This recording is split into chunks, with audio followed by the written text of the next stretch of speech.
15 million தொடக்கம் 18 million வரைக்குமான மனிதர்களை கொண்டு குவிச்ச ஒரு இது போன்ற உள்ளுறுப்புகள் எல்லாமே எடுக்க முடியாத அளவு டேமேஜாக இருந்தது என்ற கொரோனா வைரஸ் வெளியே வந்தது போல கசிஞ்சது போல இது கசிஞ்சிட்டா இந்த வைரஸ் எந்த தரத்தில் இருக்கின்ற லெப்ல ஆய்வு செய்யப்படவும் எதுல நடந்திருக்கிறது என்பதை மிகப்பெரிய அதிர்ச்சி. மாறாக இந்த தொற்றுக்கு உள்ளானவரை அல்லது இந்த தொற்றால் இறந்தவரை கையாளும் பொழுது அவருடைய உமிழ்நீர், அவருடைய சளி, அவருடைய கண்ணீர், அவருடைய இரத்த மாதிரிகள், அவருடைய விந்தணுக்கள்.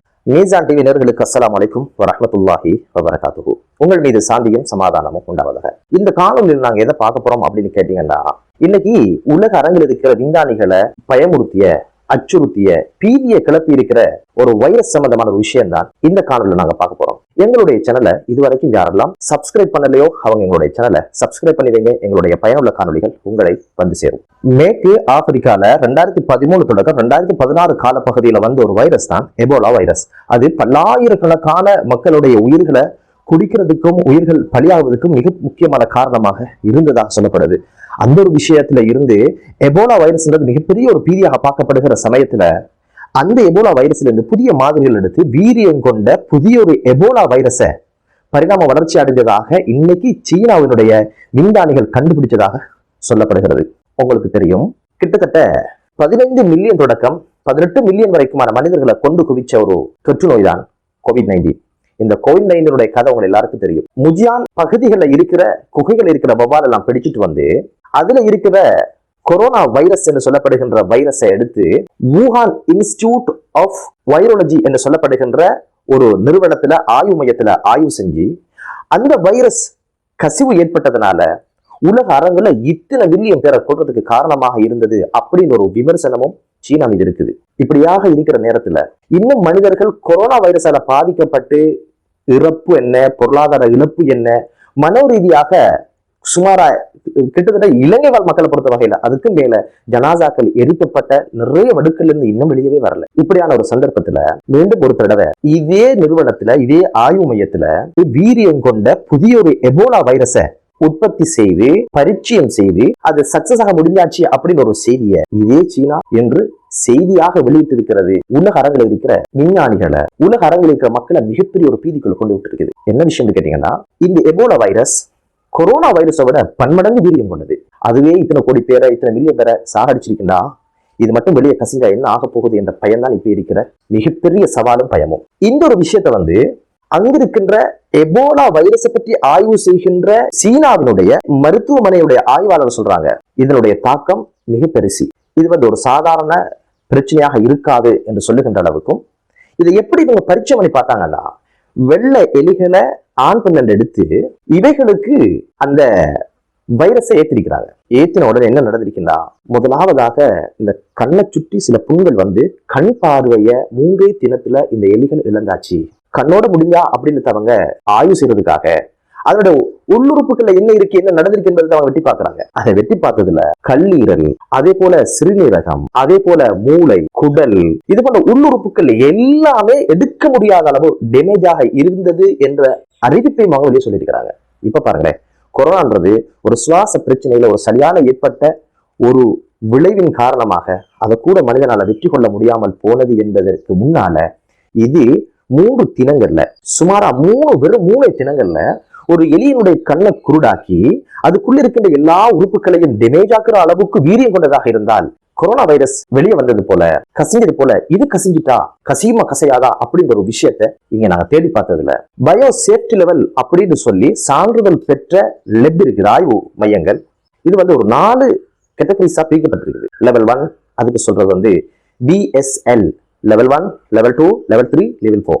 லெவல் 1 அது முதலாவது தரத்தில் உள்ளது. என்னன்னு கேட்டீங்கன்னா, ஒரு ஆய்வை நடத்த முடியும் என்ற ஒரு அடிப்படை தரம் உள்ளது. 2வது நிலையில் உள்ளது என்னன்னு கேட்டீங்கன்னா, ஓரளவு பரவாயில்ல சாதாரண தரத்தில் உள்ளது. 3ஆம் நிலையில் உள்ளது என்னன்னு கேட்டீங்கன்னா, அது போதிய அளவு வசதி உள்ளது. 4வது நிலையில் உள்ளதா அதி உயர் பாதுகாப்பை கொண்ட லெப். இந்த வைரஸ் எந்த தரத்தில் இருக்கின்ற லெப்ல ஆய்வு செய்யப்படவும் எதுல நடந்திருக்கிறது என்பதை மிகப்பெரிய அதிர்ச்சி. விஞ்ஞானிகள் சொல்ற விஷயம், இது போன்ற வீரியம் கொண்ட வைரஸ் ஆய்வு செய்யப்படணும் 4ஆம் நிலையில் இருக்கின்ற அதி உயர் பாதுகாப்பு வளங்களை கொண்ட ஒரு லெப்ல தான் நடக்கணும். ஆனா நடந்திருக்கிறது 2ஆம் நிலையில் இருக்கின்ற சாதாரண தரத்தில் தான் இந்த ஒரு விஷயத்தை இந்த சீன ஆய்வாளர்கள் செஞ்சு முடிச்சிருக்கிறாங்க. எதுக்கு என்பது தெரியாது. இது மிகப்பெரிய ஒரு மோசமான விளைவுகள் உண்டாக்குற ஒரு விஷயம். தரம் இல்லாத ஒரு இடத்துல இதை செஞ்சிருக்கிறாங்க.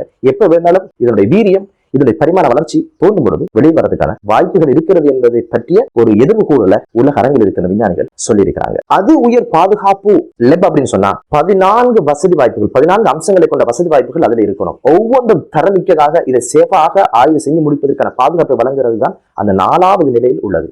ஆனால் அதுல இது நடக்கல என்பது மிகப்பெரிய பயங்கரமான ஒரு செய்தியாகத்தான் இதை சர்வதேச ஊடகங்கள் வெளியில் சொல்லி இருக்கிறது. அடுத்த ஒரு விஷயம் தான், என்னென்ன விலங்குகள் இது இருக்குதுன்னு கேட்டால், பரவுவதற்கான இந்த வைரஸ், எபோலா வைரஸ் எதிலிருந்து எடுக்கிறாங்க அப்படின்னு கேட்டால், சாதாரண மனித மிருகங்களோட பழகும் பொழுது வவ்வால், அதே போல குரங்கோட வகைகள், அதே போல முள்ளம்பண்டி, இது போன்ற மிருகங்கள்ல இந்த வைரஸ் இருப்பதற்கான வாய்ப்பு இருக்கு என்ற ஒரு விஷயத்தை சொல்லியிருக்கிறாங்க. சரி, இது எப்படி மனிதனை தொற்றும் அப்படின்னு கேட்டா, கொரோனா மாதிரி சுவாசத்தால வார ஒரு விஷயம் கிடையாது, காற்றினால் தொற்றுகின்ற ஒரு நோய் கிடையாது. மாறாக இந்த தொற்றுக்கு உள்ளானவரை அல்லது இந்த தொற்றால் இறந்தவரை கையாளும் பொழுதோ அவருடைய உமிழ்நீர், அவருடைய சளி, அவருடைய கண்ணீர், அவருடைய இரத்த மாதிரிகள், அவருடைய விந்தணுக்கள், அதே போன்ற மலம், அதே போன்ற சலம், அதனுடைய வியர்வை, இது போன்ற பொருட்களினால் ஒரு மனிதனுக்கு இதுக்கான தொற்று வருவதற்கான வாய்ப்புள்ளது என்பதனையும் அந்த விஞ்ஞானிகள் சொல்லியிருக்கிறாங்க.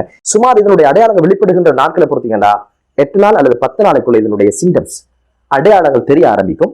அது மட்டும் இல்ல, சில சமயங்கள்ல 21 நாள் எடுப்பதற்கான வாய்ப்புகளும் உண்டு. எனவே கொரோனாவை விட மிகப்பெரிய வீரியம் கொண்ட ஒரு விஷயமா தான் இது பார்க்கப்படுகிறது. இந்த சீன அரசுக்கு ஏன் இது தேவைப்பட்டது அப்படின்னு மிகப்பெரிய ஒரு கேள்வி இருக்குது இல்லையா?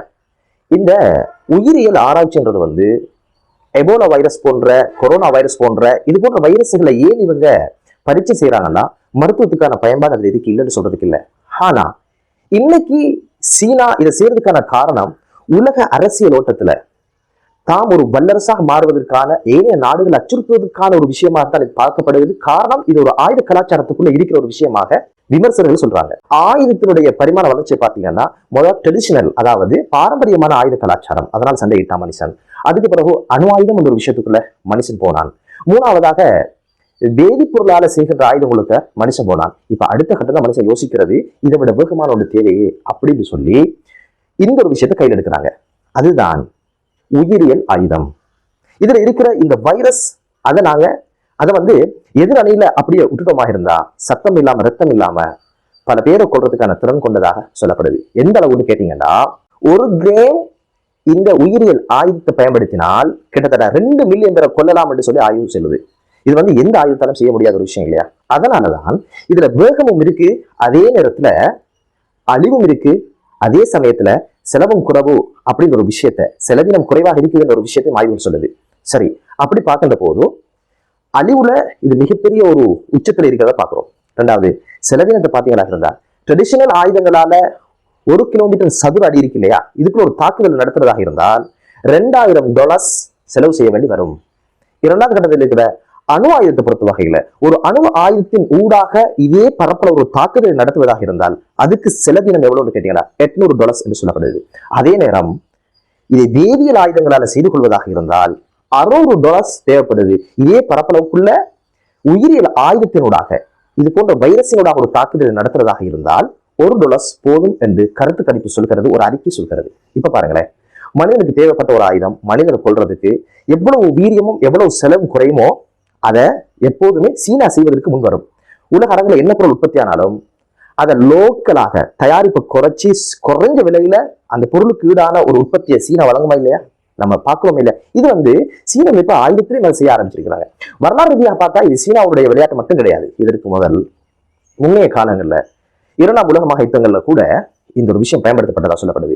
அமெரிக்கா பயன்படுத்தி இருக்குது, அதே போல ஜப்பான் பயன்படுத்தி இருக்கிறது, பிரித்தானியா பயன்படுத்தி இருக்கிறது, மங்கோலியர்கள் பயன்படுத்தி இருக்கிறாங்க. இப்படின்னு சொல்லி வரலாறு நெடுக்கையும் இதை பார்க்க முடியுது. எனவே மனிதன் ஒரு யுத்த வேட்கையோட, உலக அரசியல்ல நான் வல்லரசாக இருக்கணும்னு ஒரு மேதையோட வேட்கையோட நாடுகளை ஆக்கிரமிக்கிறதுக்கு, அதே போல தன்னுடைய இருக்கை பலப்படுத்துறதுக்கு, நிறைய நாடுகளை அடிமைப்படுத்தவும், தனக்கு போட்டியாக வருகின்ற நாடுகளை தாக்கவும் பயமுறுத்தவும் ஆயுத பலம் தேவை என்பதை இந்த உலகம் உணர்ந்திருக்குது. அதனால சீனர்களும் இப்படியான ஒரு கலாச்சாரத்துக்கு போயிருக்கிறார்கள் என்பதுதான் உலக விமர்சனமாக இருக்கிறது. என்னதான் இருந்தாலும் இப்படியான கொடுமைகளிலிருந்து பாதுகாப்பு பெறுவதற்கான வழிகளை கடந்த காலத்தில் பார்த்தோம். எல்லா அரசும் தோற்றது, எல்லா மருத்துவங்களும் தோற்று போனது, ஆங்காங்கே இறந்து கிடந்து மனிதர்கள் பாதையோரமாக அடக்கம் செய்வதற்கு யாரும் இல்லாமல், அருகில் போக முடியாமல் மிகப்பெரிய ஒரு அவல நிலை இந்த உலகம் சந்தித்தது.